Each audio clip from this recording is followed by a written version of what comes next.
తర్వాత పుష్పాలో మీరు లేకపోవడం కొంచెం ఆశ్చర్యమే. ఆశ్చర్యం ఏంటి పిలిపించారండి. పుష్పకి పిలిపించారు.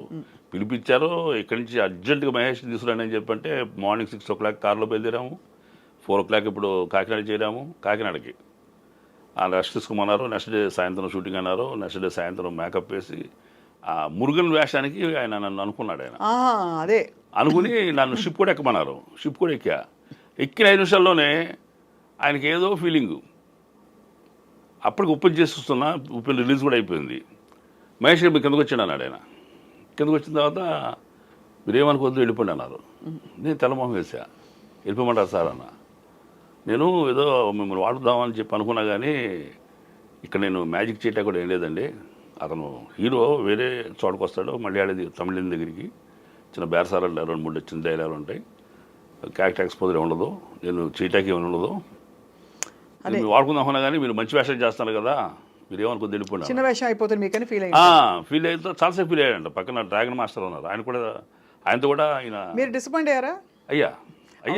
అయ్యాను. బట్ ఆయన చిన్న వేషమైంది దీనికని గౌరవించాడు అనేది చాలా ఆనందపడ్డా. ఆయన దృష్టిలో నేను చాలా పెద్ద యాక్టర్ అనమాట, వాల్యుబుల్ యాక్టర్ అనే విషయం నాకు రుజువైంది.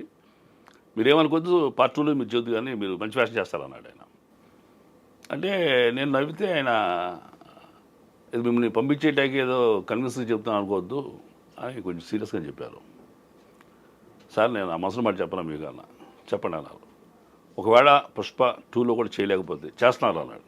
చెప్పను సార్, చేయలేకపోతే అరే మన మహేష్కి మనం ఇవ్వలేకపోయామే అని మీరు ఫీల్ అవుతారని నేను నమ్ముతా అన్న. తప్పడు కొట్టిసాడు ఆయన. సూపర్ అండి, మీరు అదే పాజిటివ్గా ఉండండి, ఖచ్చితంగా మనం చేస్తున్నాం అన్నారు. కానీ పుష్ప 2 చేయలేగా? చేయలే. ఎందువల్ల చేత ఏం మరి దాంట్లో నాకు తగ్గ వేషం నేను అనుకోవడం సార్. అంటే కాస్టింగ్ అంటే ఇప్పుడు ఆయన దృష్టిలో మంచి యాక్టర్ ఉన్నానండి. నేను అదే చెప్పా, రంగస్థలంలో చేసిన వాళ్ళు ఎవరిని ఉప్పెనకి రిపీట్ చేయమన్నారు.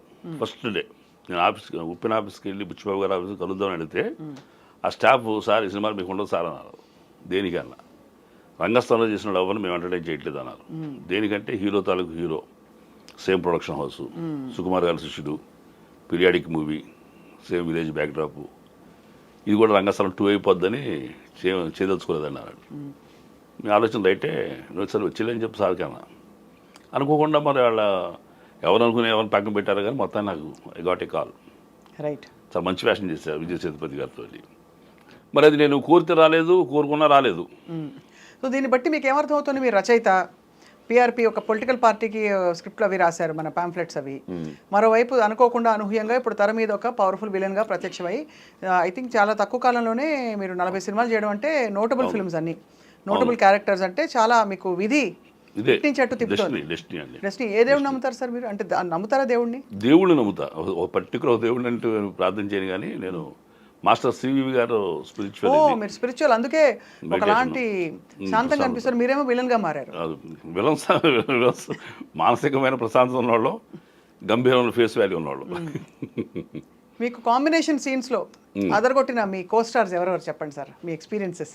అంటే మంచి డైలాగ్, మీకు ఒక మంచి డైలాగ్, అవతల వాళ్ళకు మంచి డైలాగ్ ఉన్న పరిస్థితులు. బాలయ్య బాబుతో. ఎందుకంటే చిరంజీవి గారితో ఫస్ట్ సినిమా చేసినప్పుడు చిరంజీవి గారి క్యారెక్టర్, శంకర్ అనే క్యారెక్టరు సబ్మిసివ్ క్యారెక్టర్, అది ఎడ్యుకేటెడ్ పర్సన్, రూడ్ క్యారెక్టర్ కాదు అది.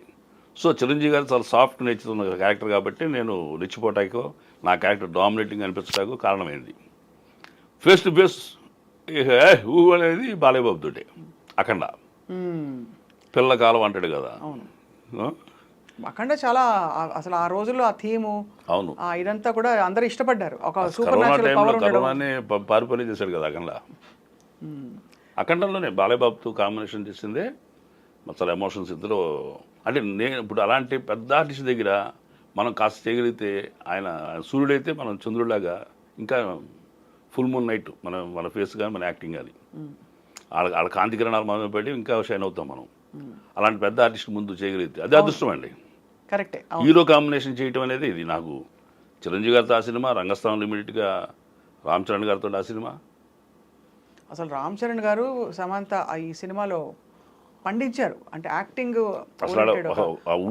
ఫిలిం కుండే ఇది ఉంది అన్ని రకాలుగా అసలు వాళ్ళ సహజమైన నటన, ఆ సన్నివేశాలు, ఆ యాస, భాష అన్నీ కూడా. అవును. సో మీ ఫేవరెట్ డైరెక్టర్ ఎవరు సార్? ఇంతకాలం మీరు ఇంతమందితో చేస్తూ వచ్చారు, చూస్తున్నారు కూడా అది కొంతమంది. ఫేవరెట్ డైరెక్టర్ అంటే ఒకళ్ళని చెప్పడం కష్టం అవుతుందండి. నాకు బాలచంద్ర గారు అంటే బాగా ఇష్టం ఉండేది. మన తెలుగులో బాపు గారు, విశ్వనాథ్ గారు అంటే ఉండేది. అదే ఒక్కొక్క సినిమాకి ఒకళ్ళు అద్భుతంగా చేస్తారు. ఆ అద్భుతమైన సినిమా చూసినప్పుడు బా ఏం చేశాడు ఈయన అనిపిస్తుంది. పర్టికులర్ డైరెక్టర్ అంటూ మీరు స్వతహాగా మీ ఓన్గా ఉమ్. ఎందుకు యాక్టింగ్ని పర్సూ చేయలేదు ఫస్ట్ నుంచి? అంటే నేను చేశాను మేడం, నేను చేశాను. మెడ్రాస్ వెళ్ళిన వాడిని నేను అంటే 90s అదే అప్పుడు శ్రీహరి గారు వాళ్ళందరూ ట్రై చేసుకుంటున్న టైం. మేమంతా ట్రై చేస్తున్నాం. నేను శ్రీహరి గారు, కానీ మన అప్పుడు శ్రీకాంత్ పడలేదు గారు అసలు క్యారెక్టర్స్. చిన్న చిన్న వేషాలు చేశారు. సింగిల్ సీన్సే ఉండే అప్పుడు. కానీ టర్నింగ్ పాయింట్ అంత లేట్గా వచ్చింది. లేట్ కంటే నేను అసలు ఆ తర్వాత నేను వదిలిపెట్టేసి ఇది జీవితం మనకి సరిపోదా రాదులే, అని రియల్ ఎస్టేట్లోకి వచ్చారు. ఫ్యామిలీ రెస్పాన్సిబిలిటీస్ కొన్ని ఉండి నేను కేమ్ బ్యాక్ అండి.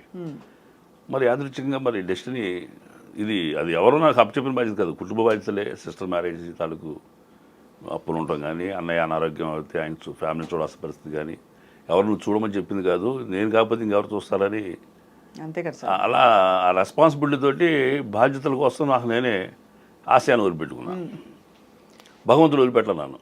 అది అది నాకు నిజంగా నిబద్ధత ఉంటే మన దగ్గర, ఇప్పుడు వీళ్ళు చూడమని ఎవరు చెప్పలా, వాళ్ళ సస్తాలే వాళ్ళ సావని అనుకోలా. ఇది నేను కాబట్టి ఎవరు చూస్తారో సమర్థుడిని. అసలు నేను అంతకుముందు కార్పొరేట్ కంపెనీ పనిచేసి వచ్చినాడే, జగజిత్ ఇండస్ట్రీస్ అని సేల్స్ ఎగ్జిక్యూటివ్గా. మళ్ళీ ఆ లైన్కి వెళ్తే తక్కువ సంపాదన, ఆ రోజుల్లోనే 2000 అంత ఉండేది నాకు. అవును, పిచ్చి పిచ్చి చాకరీ ఉంటుంది. చాకరీ ఉన్నది. టోటల్ మంత్ అంతా కష్టపడితే 2000 జీతం వచ్చేది. లెక్కర్ డివిజన్ పేగా వివా మాల్టో ఉన్నాయా, ఆ కంపెనీ వాళ్ళది లెక్కర్ డివిజన్లో వర్క్ చేసామండి వైజాగ్లో. అక్కడ నాటకాలు చేశా. ఓహో, సో అక్కడ రంగస్థలాన్ని మీరు రంగస్థలం అప్పుడే ఎక్కాం. నేను వైజాగ్ ప్రసాద్ గారు స్టేజీ చేసాం, ఒక స్టేజీ ఒక నాటకంలో.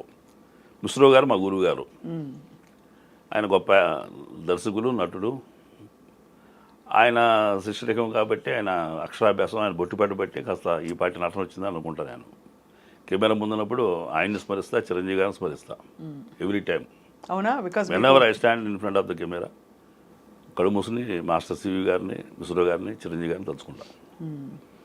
జీవితం ఇచ్చింది ఆయన, నట నేర్పింది ఈయన, బతికిస్తుంది, కాపాడుతుంది పైనుంచి ఆయన అని. సో అయితే మరి అప్పుడు సినిమా ఇండస్ట్రీలో ట్రై చేస్తున్న టైంలో సార్, అంటే ఎలా ఉండేది వాతావరణం? మీకు బేసిక్గా మీకు బ్యాక్గ్రౌండ్ లేదు, ఏం లేదు. సో కొత్త మనిషి వచ్చి మీరు ఫోటోలు పట్టుకుని తిరగడమే అంతే. ప్రతి ఆఫీస్కి వెళ్ళడం. మెడ్రాస్లో అంతే. ఎంత టీ నగరా? నేను ఉండేది ట్రస్ట్పురంలో ఉండేవాడిని. ఈవి సత్యనారాయణ గారు మాకు నా స్ట్రీట్లో అవతల ఉండేవాళ్ళు. ఎల్బి శ్రీరామ్ గారు, ఈవి సత్యనారాయణ గారు, వైవేస్ చౌదరి గారు. తమిళ ఎలా పేస తెలియమా? తమిళ పేస తెలియమా? అప్పుడు 3 ఏళ్ళు ఉన్నా కానీ ఏమీ రావలేదు. కానీ బాధ్యతల వల్ల తిరిగి వచ్చారు, ఇంకా వదిలేసాను. టోటల్గా ఆశయం, అంబిషన్ వదిలిపెట్టేసా. కానీ అదృష్టంగా మళ్ళీ చదువు అది సార్ గ్రాడ్యుయేషన్ అండి. గ్రాడ్యుయేషన్ చేయగలిగారు. తర్వాత సేల్స్ ఉద్యోగం చెప్పారు కదా, చేశారు. తర్వాత రియల్ ఎస్టేట్లోకి వచ్చారు. మెడ్రాస్ వెళ్ళి బ్యాక్ వచ్చి డబ్బు సంపాదన కోసం రియల్ ఎస్టేట్ మార్కెటింగ్ మొదలెట్టి, మార్కెటింగ్లో అనుభవంతో ₹4 సంపాదించి అప్పులు తీర్చి ఒక కంపెనీ ఫ్లోట్ చేస్తాం, ప్రైవేట్ లిమిటెడ్ ఫ్లోట్ చేసి మేనేజింగ్ డైరెక్టర్గా ఒక 20 ఎకరాల భూమి తీసుకుని లేఅవుట్ చేసాం. గొప్ప సక్సెస్ సార్ అది.